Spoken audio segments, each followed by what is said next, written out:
청년 시절을 생각을 해보면 그때는 찬양이 많이 있었습니다.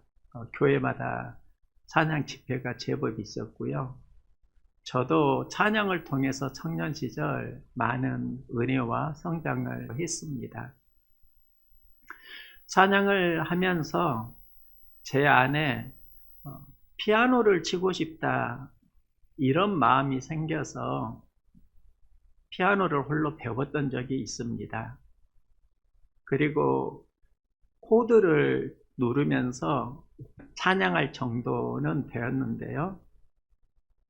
어느 날 제가 찬양을 하는데 피아노에서 하나님 마음이 느껴지는 겁니다. 눈물이 나고 은혜와 감격이 제 안에서 많이 느껴져서 신나게 행복하게 찬양을 했던 적이 있습니다. 어느 날은 찬양을 하는데 피아노에서 찡찡거리는 소리가 들리는 겁니다.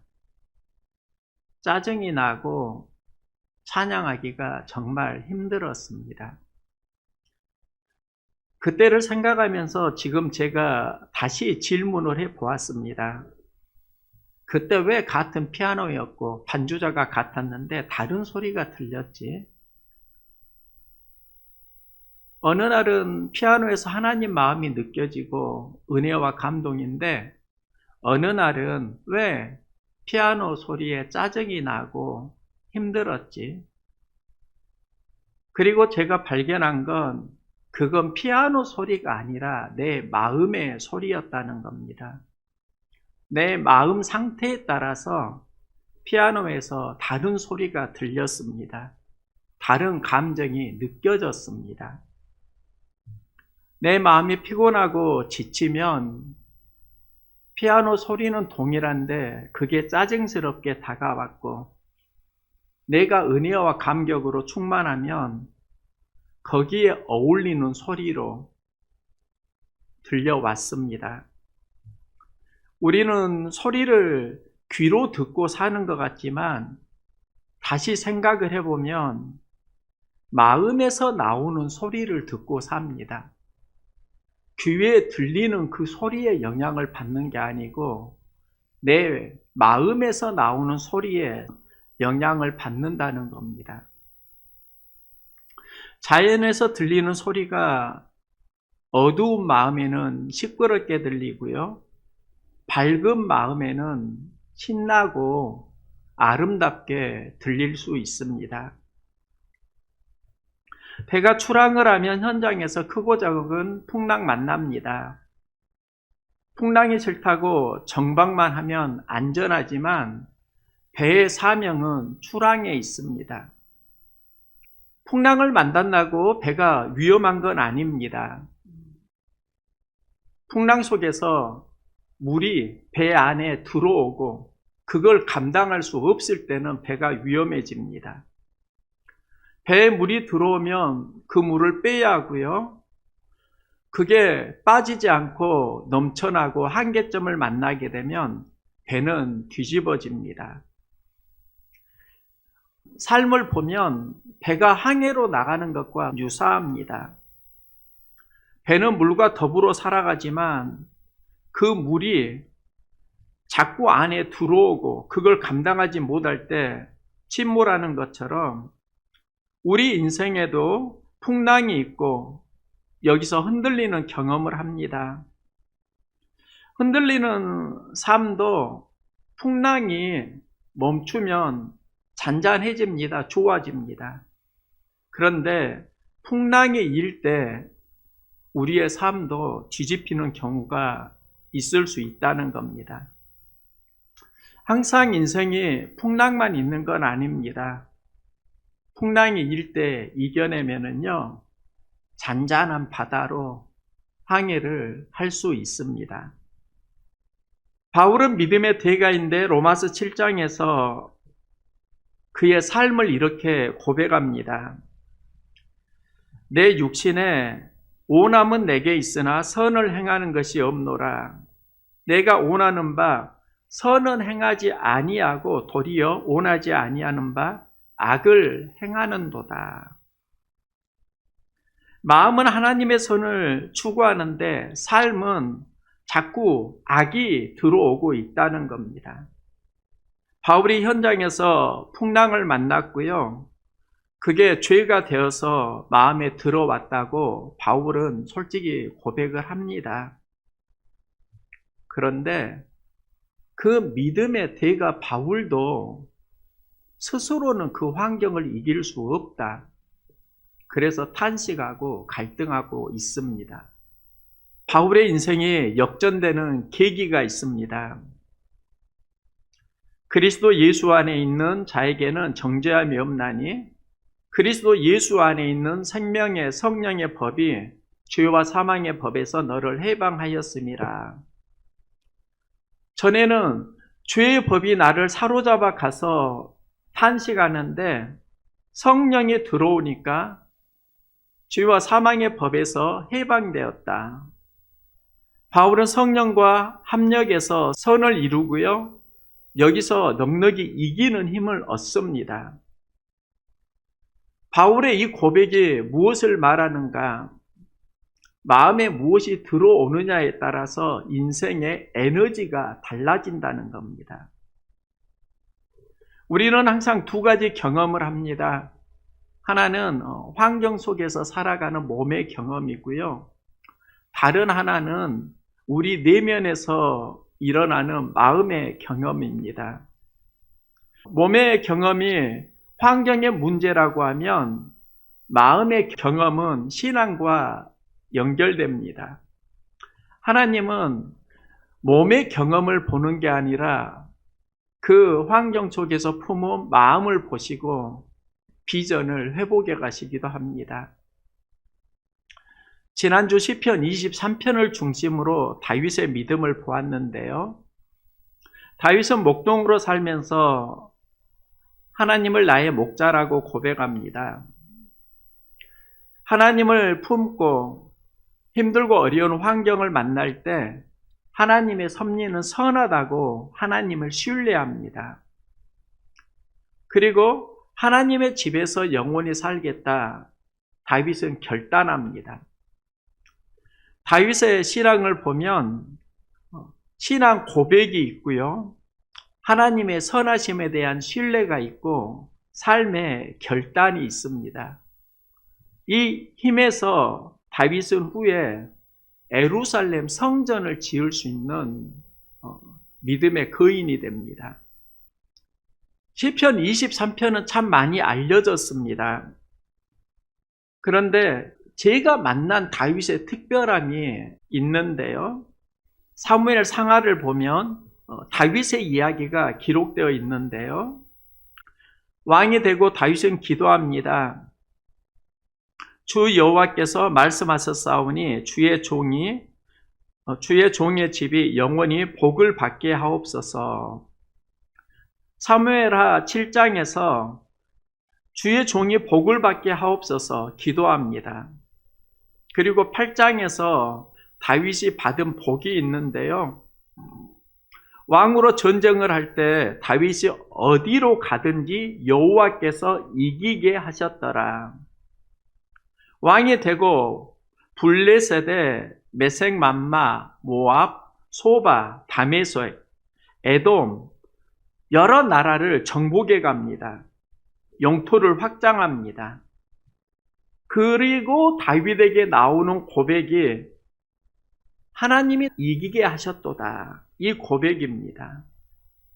그 다음에 나오는 이야기가 오늘의 본문 무비보셋의 이야기입니다. 다윗은 영토를 확장하고 왕가의 자손을 찾고요. 여기에서 무비보셋을 만납니다. 그 무비보셋에게 다윗은 요나단으로 말미암아 은총을 베풀리라. 제가 목회를 하면서 특별하게 만난 말씀이 무엇인가 하면 그 무비보셋을 요나단으로 말미암아 은총을 베풀리라. 다윗에게 요나단은 좋은 친구였습니다. 다윗이 왕이 되기 전에 요나단은 다윗을 도와주면서 부탁을 합니다. 너는 내 인자함을 내 집에서 영원히 끊어버리지 말라. 여호와께서 다윗의 대적들을 치실지어다. 요나단이 다윗에게 했던 말입니다.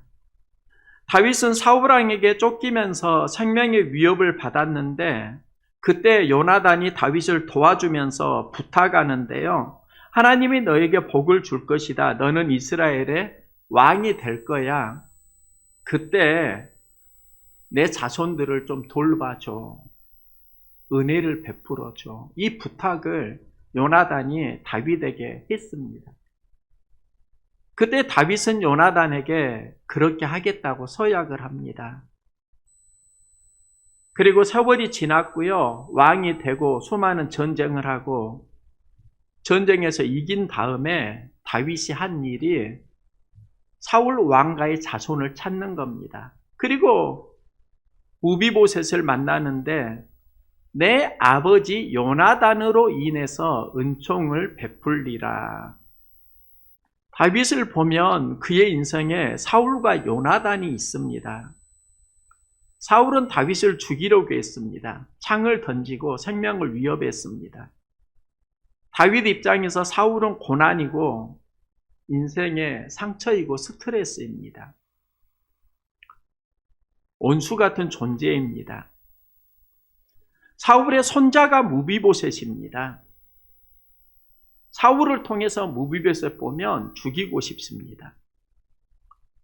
그런데 다윗은요, 어려울 때 절친 요나단을 만납니다. 다윗이 생명의 위협을 받고 어려울 때 도와주었습니다. 사울은 다윗에게 상처를 준 사람이라면 요나단은 다윗에게 은혜를 준 사람입니다. 다윗은 사울이 아니라 요나단을 품고 무비보셋에게 은혜를 베풀었다. 우리는 삶을 살면서 모두 다 다윗 경험합니다. 은혜 경험이 있어요. 은혜 현장에도 상처 경험이 있습니다. 교회를 개척할 때 나의 삶에 두 마음이 있었습니다. 하나는 현장에서 그때 상처 많이 받았고요. 또 그때 가장 많은 은혜를 누렸습니다. 그 은혜의 중심을 보니까 천사 이야기가 생각납니다. 예전에는 겨드랑이에 날개 달린 그런 천사를 생각을 했습니다. 그런데 하나님이 보내준 천사는 그게 아니었습니다. 사람이 나에게 천사였습니다. 어려울 때 하나님은 사람을 통해서 이기는 힘과 용기를 주셨습니다. 그런데 그 현장에서 또 하나 깨달은 게 있습니다. 하나님이 사람을 통해서 돕는 은혜를 주시고 그걸 천사라고 하는데 그 천사와의 관계를 함께 할 때는 또 상처도 공존한다는 겁니다. 하나님이 보내주신 사람을 통해서 은혜를 누렸고요. 사람을 통해서 상처를 주고 받았습니다. 그런데 모든 인생사가 실은 이와 동일합니다. 상처와 은혜가 따로 있는 게 아니라 공존하고 있습니다. 우리가 강해지려고 하면 자존감이 회복되어야 한다. 요즘에 그런 생각을 자꾸 하게 됩니다. 자존감이 무너질 때 사역이 힘들어지더라고요. 예전에 경험한 한 집사님의 이야기인데요. 도시에서 살다가 귀농을 하셨고 평동산단에서 고추 농사를 지으셨습니다. 우리 교회에 등록하고 신앙생활을 하시는데 출석을 하지 않으셔서 아침에 금식하고 비닐하우스 고추 농장으로 신방을 간 적이 있습니다. 분주하게 일하시는 집사님의 일을 도와주었습니다. 아침 금식하고 신방 가고 일을 하는데 집사님은 아침밥을 늦게 먹었다면서 밥 생각이 없으신가 봅니다. 중간에 간식도 없고요. 2시가 넘어가는데 밥 먹자는 말이 없을 때 그때 내 안에 찾아왔던 그 감정이 생각납니다. 도시에서 큰 교회에서 많은 사역을 하셨다고 하시는데 작은 교회 목사라고 무시하는 것 같은 마음이 제 안에 솔직히 찾아왔습니다. 서운했습니다. 그러면서 자존감이 무너지는 것을 경험을 했습니다. 그런데 다른 경험이 참 많았습니다. 초창기 때 교회에 무언가를 놓고 가시는 분들이 제법 있었습니다. 누군지는 모르는데요. 어떤 분은 누룽지 한 포대를 교회에다 놓고 가기도 하셨습니다. 쌀을 놓고 간 분도 계십니다. 기도하시고 1, 2천 원을 헌금함에 넣고 가시는 할머니도 계셨습니다. 때로는 헌금함을 열어보면 동전 뭉치가 제법 들어있는 때도 있었습니다. 교회에 출석하진 않은데 헌금해 주시는 분들이 제법 있었습니다. 그때 제가 고백한 것이 있습니다. 누군가 응원하고 있구나. 그분들은 왜 나를 응원하지? 그분들 모두 다 크리스천입니다. 하나님을 통해서 만난 사람들입니다. 그리고 하나님을 통해서 만난 사람이 하나님 보내신 천사구나. 천사를 생각하면 힘이 났습니다. 때로는 상처를 경험할 때 자존감이 무너지는 것, 그리고 자존감이 자꾸 바닥을 치게 되면 내 삶이 상처 중심으로 부정적으로 살아가는 것, 이걸 참 조심해야 되겠구나. 진짜 전쟁은 마음에서 일어난다는 걸 알았습니다. 한때 한국 사회에 공주는 외로워 유행어가 있었습니다. 청년 시절에 김자욱이 한 말인데요. 공주는 외로워. 여기에서 왕자병, 공주병 이야기가 회자되었습니다. 주일학교 전도사로 사역을 할 때 한 아이에게 이런 말을 한 적이 있습니다. 그 아이가 전도사님 하니까요. 나에게 전도사님이라고 부르지 말고 그냥 잘생긴 전도사님 이렇게 부르면 안 돼? 그러니까 그 아이가 나에게 왕자병 전도사님 이렇게 부르는 겁니다. 그 아이에게 내가 왕자인 거 어떻게 알았어? 1급 비밀인데. 그 아이가 그 뒤부터는 지독한 왕자병 전도사님 이렇게 부르는 겁니다. 사역을 하면서 굉장히 지난 이야기인데 제 안에 했던 질문이 있습니다. 나는 왕자일까? 왕자병일까? 예수님을 영접하면 하나님의 자녀가 됩니다. 요한복음 1장 12절에서 영접하는 자, 곧 그 이름을 믿는 자에게 하나님의 자녀가 되는 권세를 주신다 말씀하셨습니다. 우리는 하나님 나라 왕자입니다. 그런데 왕자병과는 차이가 조금 있습니다. 왕자의 의미는 나는 존귀하고 특별한 사람입니다. 당신도 하나님 보실 때 참 특별한 분입니다.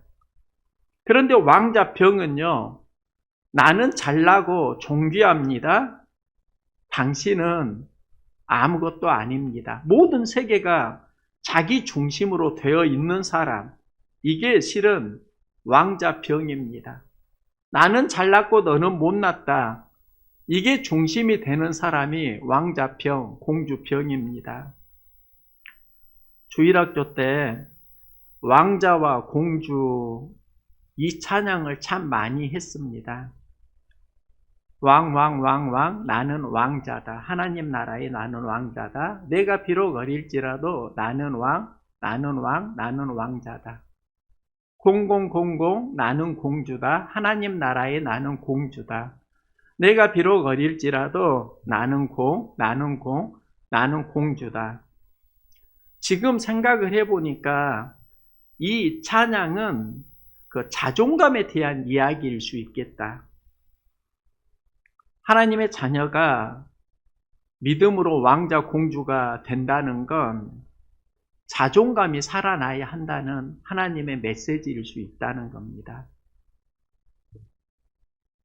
하나님은 여러분에게 무너진 자존감을 회복하기를 원하십니다. 우리 스스로가 그 자존감을 회복할 수 있기를 소망합니다. 다윗은 살면서 은혜와 상처를 모두 경험했고 그 중심에 사울과 요나단이 있습니다. 다윗이 왕이 되고 전쟁에서 이기는 경험을 하는데 이 이기는 경험이 8장 사무엘하 8장 10장에 기록되어 있습니다. 그리고 그 중간에 무비보셋 이야기가 등장합니다. 무비보셋은 왕가의 자손이고 사울에게 손자, 요나단에게 아들인데요. 만일 왕가의 자손이 아닌 누군가가 왕이 되면 그는 왕가의 자손을 모두 다 죽이곤 했습니다. 그런데 다윗은 왕가의 자손이 무비보셋을 살려줄 뿐만 아니라 은혜를 베풉니다. 사울 왕이 가진 모든 재산을 그에게 돌려주고 경제를 회복시켜주고 왕의 상에서 밥을 먹게 합니다. 함께 식사를 한다. 그건 신분의 회복을 말합니다. 다윗은 그에게 은혜를 베푼 이유를 아버지 요나단으로 말미암아 내게 은총을 베풀리라. 이 간증이 우리의 삶 가운데 회복되기를 소망합니다. 요나단을 생각하면서 무비보셋에게 은혜를 베푸는데 많은 이들이 사울을 생각하면서 성장의 기회를 잃어버리는 경우가 있다는 겁니다. 사울은 이스라엘의 초대 왕이고요. 엘라 골짜기에서 블레셋과 싸울 때 골리앗 장수 때문에 이스라엘이 참 난처합니다. 모두 다 그 골리앗 앞에 기가 눌려 있을 때 다윗이 골리앗을 무찌릅니다. 여기에서 이스라엘은 힘을 얻고요. 블레셋 전투에서 승리합니다. 질 것 같던 그 전쟁에서 다윗이 등장하고 역전이 되고 이제 승전가를 부르면서 승리의 입성을 하는데요. 이때 여인들이 노래합니다. 사울을 죽인 자는 천천히요 다윗은 만만이로다. 전쟁에서 이긴 공을 사울보다 다윗에게 돌립니다. 이때 사울은 상처를 받고 불쾌하게 심히 노하여 이르되 다윗에게는 만만을 돌리고 내게는 천천을 돌리니 그가 더 얻을 것이 나라 말고 무엇이냐 하고 그날 후로 사울이 다윗을 주목하였더라. 사울이 상처를 받았다는 겁니다. 불쾌해졌다는 겁니다. 그리고 그 상처가 왜곡되면서 이제 다윗이 더 얻을 것이 나라 말고 무엇이냐, 얘가 왕이 되겠구나. 부정적인 마음을 확대 재생산합니다. 그걸 떨쳐버려야 되는데 사울이 다윗을 또 주목하였더라. 계속 다윗을 바라봅니다. 하나님을 바라보던 인생이 다윗을 바라보는 인생으로 바뀌어지고 그러면서 그의 영성에 악기가 들어갑니다. 여기에서 사울은 힘을 잃어가는 거지요. 다윗은 사울에게 쫓기면서 죽을 수 있는 고비를 많이 경험합니다. 전쟁에서 사울이 죽은 후에 다윗은 이스라엘의 왕이 되고요. 전쟁에서 이기고 영토 확장합니다. 왕권은 견고해집니다. 다윗은 승리한 후에 왕가의 자손을 찾고 무비보셋을 만납니다.